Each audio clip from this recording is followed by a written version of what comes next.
नमस्कार। Times MP के इस एपिसोड में आपका स्वागत है और मेरे साथ है मेरे साथी वरिष्ठ पत्रकार दिलीप मिश्रा। नमस्कार। आज के जो आज मुद्दे की बात करने जा रहे हैं उसमें मुद्दा यह है कि लॉकडाउन जिसे हम कहते हैं, तालाबंदी शहर में कितनी पास है और कितनी दूर है।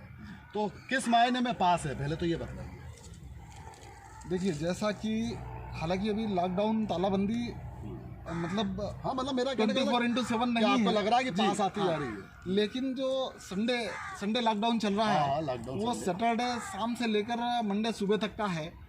और ये मध्य प्रदेश के भी कई जिलों में लागू कर दिया गया है, तकरीबन 12 जिलों में लागू किया गया है। हाँ। और देवास जो है, हाँ। आपको मैं बता दूं, देवास अभी तक जो सेफ जोन में गिना जा रहा था, क्योंकि यहाँ 20 से कम पेशेंट रोजाना आ रहे थे। जैसा कि पिछले दिनों मेरी यहाँ देवास कलेक्टर से बात भी हुई थी और उन्होंने कहा था कि अगर 20 से ज़्यादा मरीज आते हैं तो रेगुलर 7 दिन का औसत निकालें, औसत अगर 20 से ज़्यादा मरीज आते हैं हाँ। तो कहीं ना कहीं हम सेंसिटिव जोन में जाने की स्थिति में रहते हैं। और उसमें पाबंदियाँ लगना स्वाभाविक है। अच्छा। आपको जैसा कि जानकारी है कि अभी 4-5 दिन पहले 3 या 4 दिन पहले देवास के सारे रेस्टोरेंट बंद कर दिए गए, सारे होटल्स बंद कर दिए गए, स्विमिंग पूल्स बंद कर दिए गए, क्लब्स बंद कर दिए गए। जो होटल रेस्टोरेंट हैं वो सिर्फ पार्सल सुविधा दे सकते हैं, बाकी की जो सर्विसेज थी वो सारी बंद कर दी गई। देवास इस स्थिति में तो जा चुका है।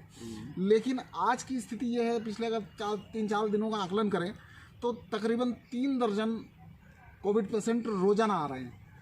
तो ऐसी स्थिति में देवास मुझे नहीं लगता कि बहुत ज़्यादा लॉकडाउन से दूर है। बिल्कुल संडे लॉकडाउन, क्योंकि ये नाइट कर्फ्यू, संडे लॉकडाउन। आपको बताऊं, जो शहर लॉकडाउन में है, छिंदवाड़ा की बात करें तो वहाँ इस समय 50-60 पेशेंट रोज आ रहे हैं। और बैतूल की बात करें तो वही 50-60 का आंकड़ा है, 60-70 का आंकड़ा है कहीं। तो ऐसी स्थिति में देवास अगर 30-35 का आंकड़ा चल रहा है, 3 दर्जन चल रहा है, तो इस आंकड़े को मुझे नहीं लगता कि 50 तक जाने में कोई बहुत ज़्यादा मतलब इस मायने में वो पास है कि लोगों के बीच में अगर समय रहते अवेयरनेस में कमी आती रही, या ये सचेत नहीं हुए, या प्रशासन के साथ लोगों का तालमेल ठीक तरह से नहीं बना, व्यापारियों का, सामाजिक संस्थाओं का, सबका आपस में तालमेल नहीं बना, तो हम संडे लॉकडाउन के पास है। वैसे मेरे को ये समझ में नहीं आता संडे लॉकडाउन क्या होता है।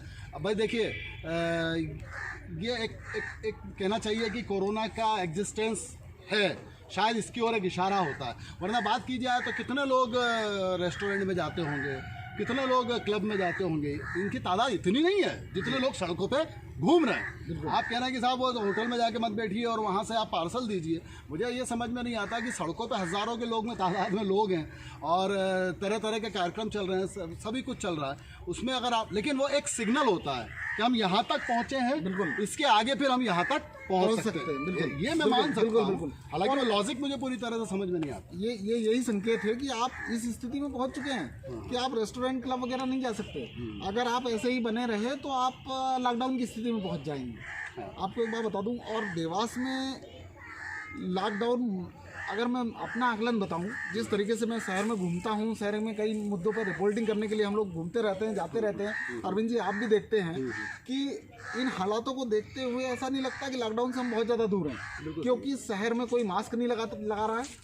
आज भी वो भी लगा रहे हैं तो पुलिस वालों को देख के लगा लिया और आगे निकाल लिया। और सबसे बड़ी बात, नगर निगम का अमला और पुलिस जो एक कार्रवाई कर रही है विदाउट मास्क वालों के ऊपर, तो उन्होंने भी कार्रवाई करने का एक सिस्टम बना लिया। मुझे वो भी समझ से परे नज़र आ रहा है कि शाम को 2 घंटे खड़े होकर आप ये कार्रवाई कर रहे हैं, सुबह में 1 घंटे खड़े होकर कार्रवाई कर रहे हैं, 3 घंटे। मतलब अब तो लोगों को पता चल गया कि शाम को 6 बजे है, उन्होंने कहा यार सयाजी द्वार पे चेकिंग चल रही होगी, यहाँ पे मास्क लगा लो। वो तो एट रैंडम चेकिंग जरूरी है। एट रैंडम मतलब पता नहीं चलना चाहिए कि, क्योंकि देखिए प्रशासन का काम, जैसे कहते हैं ना, असामाजिक तत्व, सामाजिक तत्व क्या है, जो समाज के साथ ना चले, जो समाज के नियमों के साथ ना चले, वो असामाजिक तत्व होता है और कानून उसको उसकी फिर सजा देता है।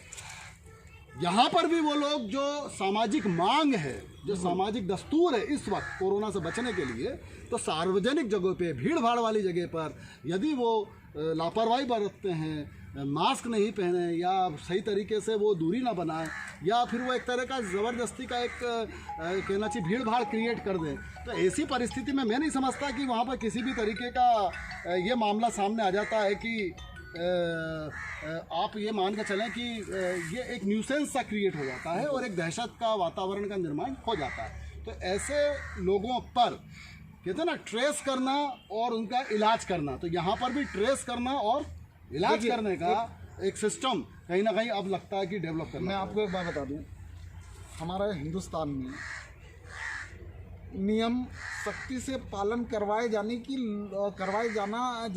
परंपरा है और लोगों को भी वो आदत पड़ी हुई है। ये बात 100% सच है कि अगर हम मास्क लगाते हैं तो उसमें हमारा ही फायदा है। आम पब्लिक को अगर प्रशासन प्रेशराइज करता है तो सिर्फ इसलिए करता है कि भाई लोग मास्क लगाएं ताकि कोविड जैसे संक्रामक बीमारी से बचे। वो अपनी जिम्मेदारी निभाते हैं, हाँ, लेकिन पर वो खाना पूर्ति लेकिन ना हो इसकी इस समय देवास में खाना पूर्ति चल रही है। वो ना हो, लेकिन ये जरूर होना चाहिए कि देवास अब लॉकडाउन का शिकार ना हो। बिल्कुल, अर्थव्यवस्था की कमर टूटती है, निश्चित तौर पर बड़ी मुश्किल से लोगों ने कमाया है और बड़ी मुश्किल से फिर कदम जमाया है। अब लोग ही लोगों का नुकसान कर रहे हैं यदि वो कोरोना के खतरे को नहीं समझते। कोरोना है, इसका एग्जिस्टेंस है, कलकत्ता भूल जाइए, असम भूल जाइए, वो बातें चलती रहेंगी, वो सवाल हम पूछते रहेंगे सरकार से कि ये लाखों की भीड़ वहाँ क्यों है, वो हटाइए। हमारे शहर में कोरोना है और अगर 20 या 25 आ रहे हैं तो ये मान के चलिए उससे कहीं ज़्यादा है। ये तो वो है जो पॉजिटिव। मैं आपको बता दूं, निजी अस्पतालों में जो उपचार शुरू हुआ है, निजी अस्पताल वो तो शुरू भरे पड़े हैं साहब। भाई वो सीधे लंग्स में इन्फेक्शन आ गया, डेथ हो चुकी है। हमारे परिवार, अभी हमारे एक पत्रकार साथी की माताजी की मृत्यु हुई, एकदम से ऑक्सीजन लेवल डाउन हुआ, एक दिन का मौका नहीं दिया, सारी व्यवस्थाएं करने के बाद हर तरफ से सब कुछ किया लेकिन नहीं बचा पाया। अब आपको विडंबना बता रहा हूँ, आपको एक विडंबना बता रहा हूँ, आज विडंबना बता रहा हूँ कि जो आप बता रहे हैं अपने पत्रकार साथी की मदर का, आज भी सरकारी आंकड़े में वो कोविड डेथ अभी नहीं वो क्या करेगा, आदमी तुरंत लेके भागेगा और उसका सीटी होगा, ऑक्सीजन की जांच होगी और इलाज शुरू हो जाएगा। पॉजिटिव नेगेटिव तो बात की बात है, वो तो हमला कर चुका। तो ये तो वो है जो आपके पास आ गए, जो बीमार हो गए हैं वो तो सीधे अस्पताल भागे। तो मान के चलिए आंकड़ा कहीं ज्यादा है और उतने ही ज्यादा सतर्क रहने की जरूरत है। एक बार फिर इशारा है कि हमारे शहर को, हमको संडे की तालाबंदी से, लॉकडाउन से, किसी भी तरह के लॉकडाउन से बचाना है, अर्थव्यवस्था को पटरी पे बनाए रखना है, तो एक दूसरे का ख्याल रखना पड़ेगा। बहुत बहुत धन्यवाद। सुरक्षित रहिए। सार्वजनिक स्थानों पर, भीड़ भाड़ वाले स्थानों पर मास्क का, घर जाकर हाथ धोने का, इन सब का इस्तेमाल ज़रूर कीजिए और कोशिश कीजिए अपने आप को बचाने की। ईश्वर आपके साथ रहेगा। बहुत बहुत धन्यवाद। जय हिंद, जय भारत। नमस्कार।